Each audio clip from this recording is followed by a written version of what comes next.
Hey lads, I'm quite excited.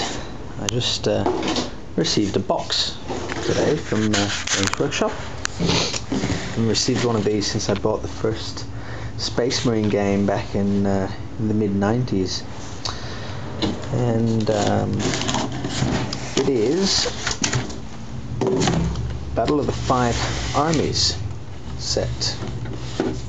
And if the mail order trolls have done their job correctly, I've also got, it doesn't focus too well, it's an orc boss on a wyvern from my Warmaster army, but this is what I wanted to have a look at.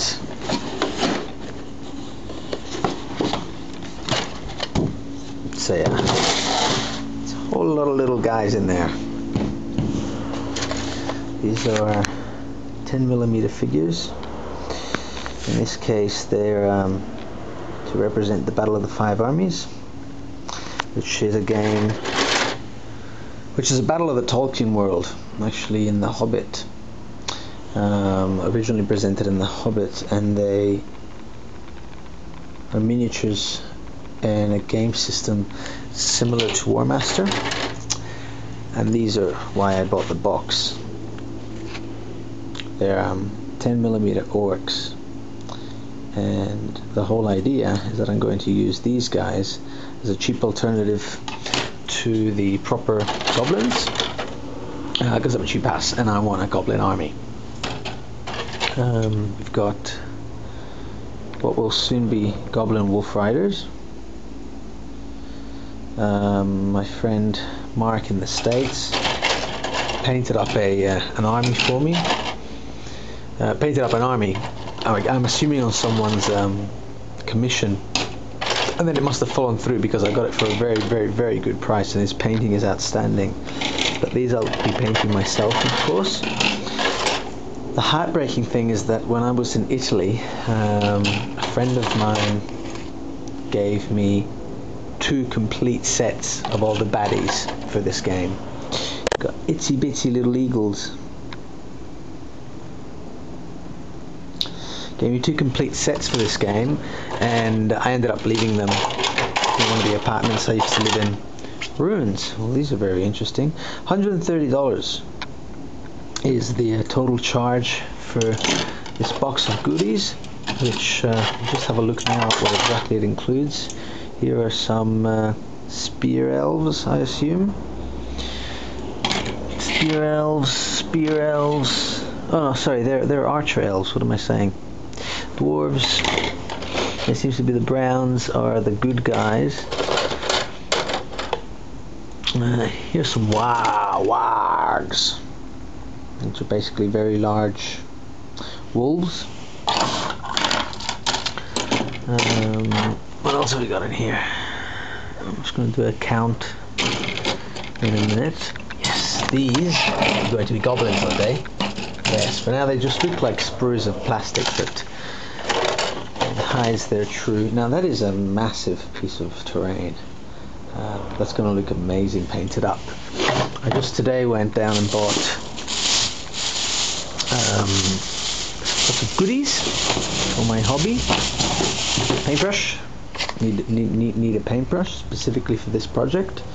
I'm going to use it to put flock turf on these hills.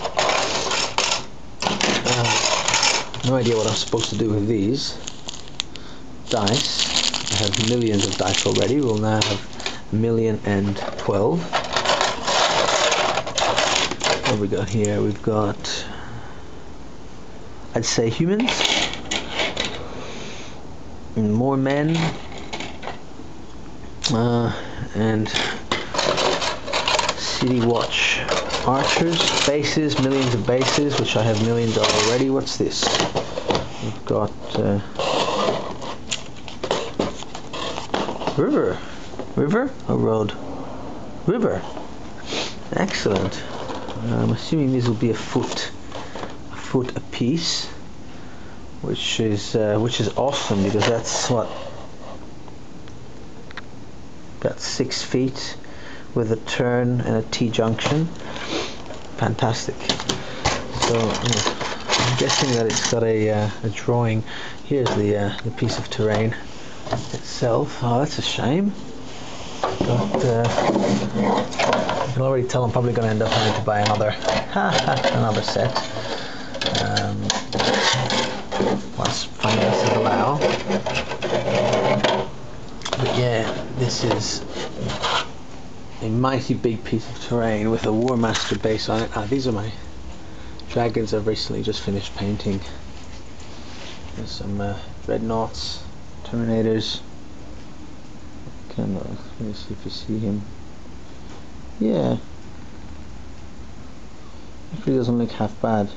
It's my Chaos Dragon for the Chaos Army I'm painting, and that was the general that we saw before. This is a hero. These are all 10mm scale, so this dude would be probably about 10 centimeters tall. And that's a Eureka head from one of the Beastmen packs. And yes, a base of, in this case, Crusaders or Saracens, not Crusader infantry, is the size of that. So that's 20 by 40 mil.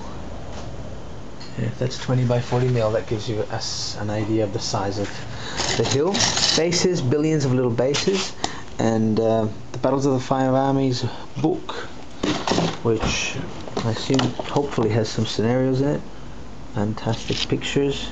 Guys are making more hills, painting. Yep, very happy, very happy. Lovely Games Workshop binding as usual, and printing. Yes. Close off with a little dragon, and I'm off to paint.